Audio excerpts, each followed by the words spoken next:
Hey everyone, my name is Braden Unsicker. I'll be giving my presentation today on Sharia, enforcing Islamic law. So what is Sharia?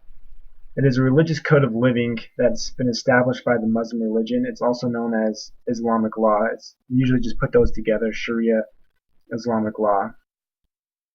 So it's similar to how a Bible offers a moral code for Christians. The Sharia is a moral code for Muslims. So we have two pictures here. This picture on the left is of the Quran, and the picture of the right is of the Sunnah. These are the two books of which the Sharia's principles come out of.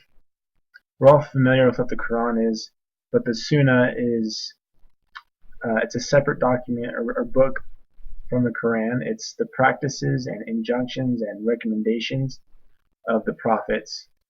And so the Sharia comes from those two books. So some of the objectives of the Sharia law is to establish justice, educate the individual, uphold private and public morality, and to prevent oppression. So what's included in the Sharia? The Sharia can be very specific and also very broad in different areas of the law. It includes things like the Muslims' daily routines, religious obligations, and financial dealings. It also can be, because it is broad in some areas, it can be interpreted in many different ways. Some of the extremist groups, like the Taliban, take the Sharia very literally, and so a lot of the laws, these Islamic laws that they enforce, are very brutal and oppressive of women's rights. So these are some of the, I'm going to list some of the things that are included in the Sharia. So like if theft is punishable by amputation of your right hand. If you criticize or deny the Quran, that's punishable by death. Leaving the Muslim religion is also punishable by death. Women are not allowed to drive cars. Women cannot speak alone with a man who is not her husband or a relative. And there's lots of other rules or things included in the Islamic law about women's rights, and a lot of them are very oppressive.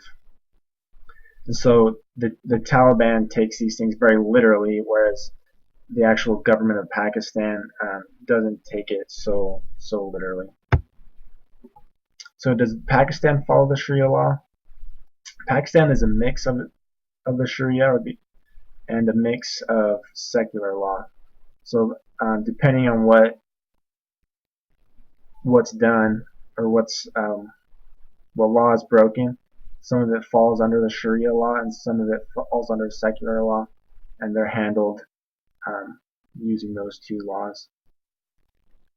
When the Sharia is being enforced, they follow this thing called the fiqh, which I think is how you pronounce it, but it's the application of the Sharia in real life.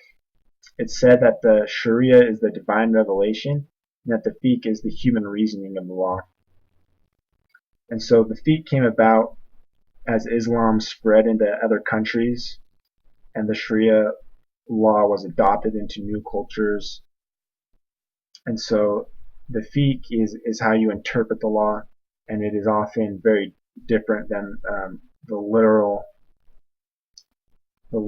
way that the extremists follow. And so that's my presentation.